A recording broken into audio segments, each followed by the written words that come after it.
حسن العیاری بخاری شریف کی ایک حدیث بیان کرتا ہے اور اس کے بعد باقی کتابوں کے بھی حوالے دیتا ہے۔ اصل بات یہی ہے کہ عمر رضی اللہ تعالیٰ عنہ نے فرمایا کہ میرے پاس اپنے سے پہلے مجھ سے جو پہلے تھے خلیفہ ابو بکر صدیق رضی اللہ تعالیٰ عنہ، ان کا طریقہ بھی موجود ہے کہ میں کسی کو خلیفہ مقرر کر دوں، اور ان سے پہلے نبی صلی اللہ علیہ وآلہ وسلم کا طریقہ بھی موجود ہے کہ انہوں نے کسی کو خلیفہ نہیں بنایا۔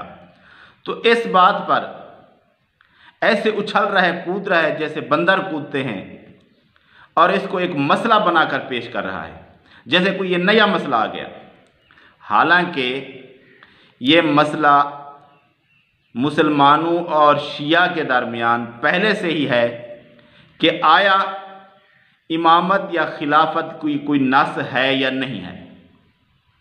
شیعہ کہتے ہیں کہ اس پر ہمارے پاس نص ہے جو کہ نہیں ہے، کبھی نہیں ثابت کر سکے، اور مسلمان کہتے ہیں کہ اس پر کوئی نص نہیں ہے۔ مسلمان جس کو خلیفہ منتخب کر لیں وہی خلیفہ ہوگا۔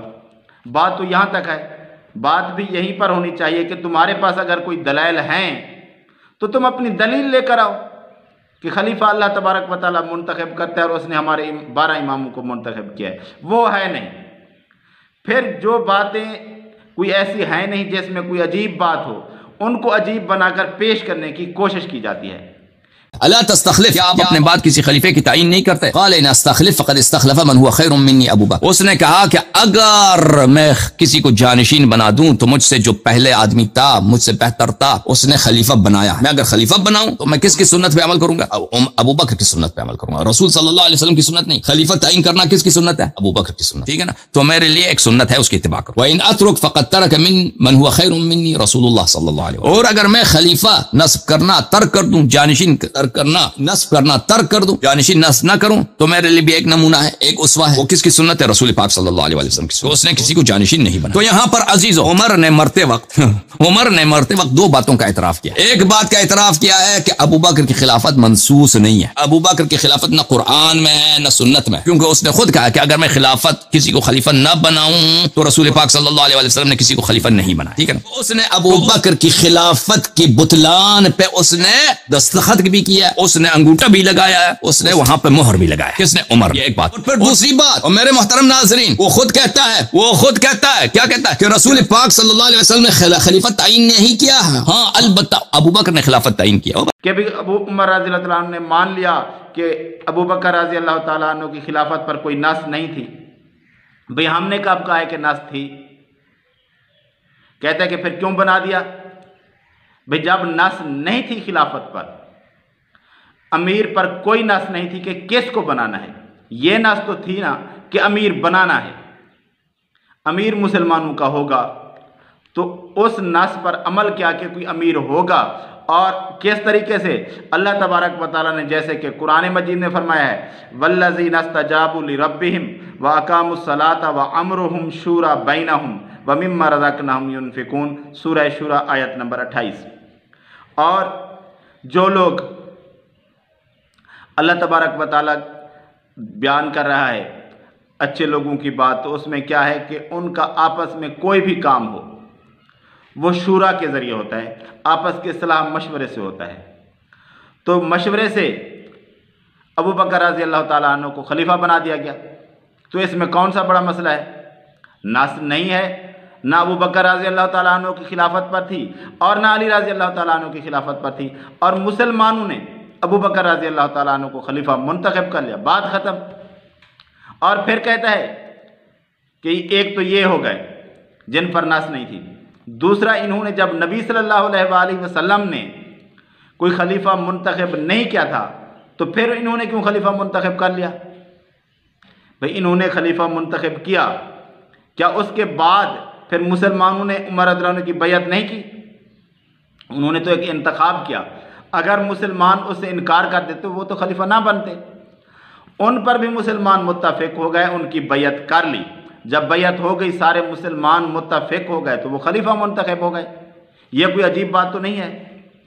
عمر رضی اللہ تعالیٰ عنہ کو ابو بکر رضی اللہ تعالیٰ عنہ نے منتخب کیا، اور ابو بکر رضی اللہ تعالیٰ عنہ کو تو کسی نے منتخب کیا تھا نا، پہلا نام تو کوئی لینے والا تھا نا، وہ عمر رضی اللہ عنہ اور ابو عبیدہ جرح رضی اللہ تعالیٰ عنہ تھے، باقی بھی اس وقت جو تھے تو انہوں نے منتخب کیا تھا، پھر باقی مسلمانوں نے مان لیا۔ اسی طرح عمر رضی اللہ تعالیٰ عنہ کا نام ابو بکر رضی اللہ تعالیٰ عنہ نے چنا، پھر سب لوگوں نے مان لیا، بیعت ہو گئی۔ ایک طرح کی تو بات ہے، اس میں الگ باتیں کہاں ہو گئیں؟ ایک بندے نے منتخب کیا یہ ٹھیک ہے، لیکن اس کے بعد سارے مسلمان اس پر جمع تو ہو گئے تھے نا، سب نے بیعت کی تھی، کوئی اختلاف نہیں رہا تھا۔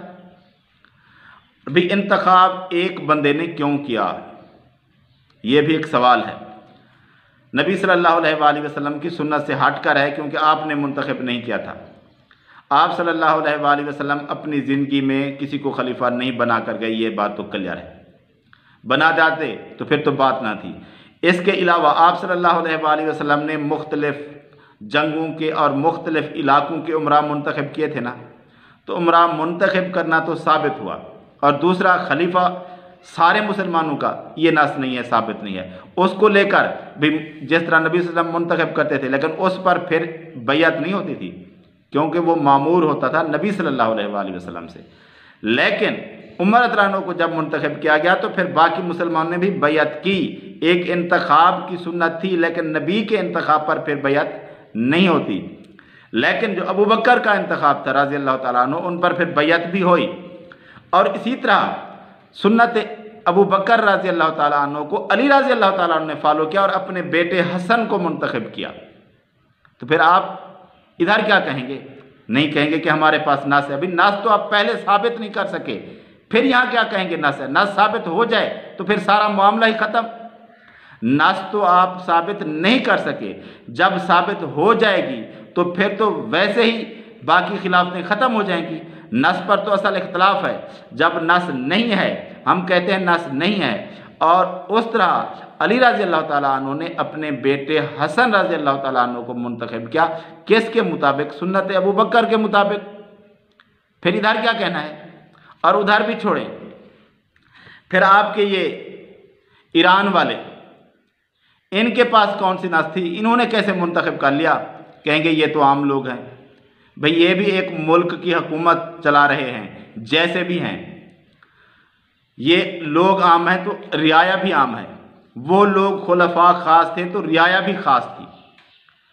جس طرح انہوں نے منتخب کیا اسی طرح انہوں نے منتخب کیا، تو ان کو پھر کس نے یہ اجازت دیا ہے کہ اپنی مرضی سے منتخب کرتے رہیں اور عوام منتخب کرتی رہے؟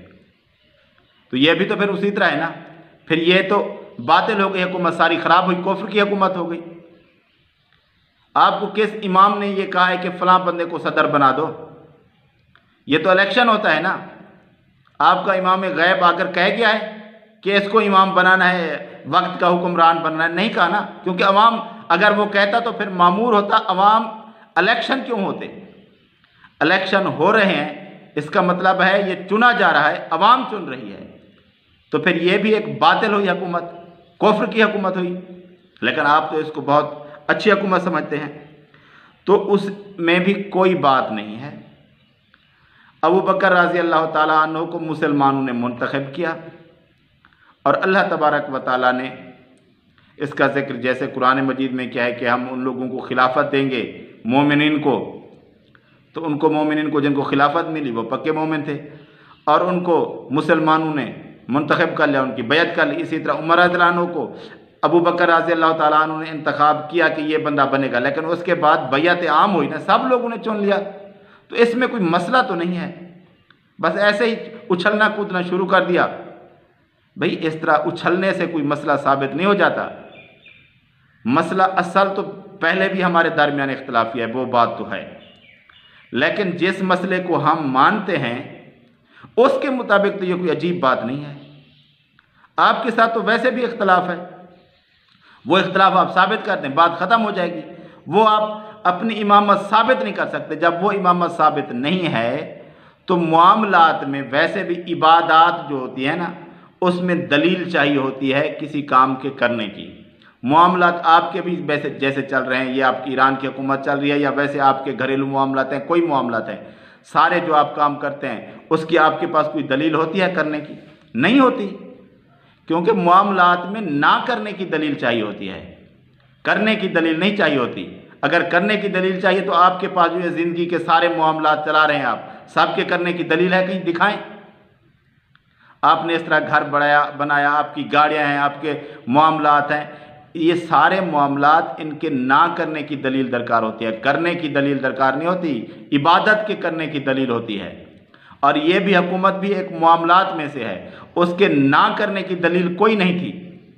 آپ کی جو امامت کی بات ہے اگر وہ ثابت ہو جاتی تو پھر نہ کرنے کی دلیل بن جاتی، تو وہ تو ثابت نہیں ہے۔ جب وہ ثابت نہیں ہے تو معاملات پر جس طرح امت متفق ہو گئی وہ صحیح تھے معاملات، اس طرح اچھلنے کودنے کی کوئی ضرورت نہیں ہے۔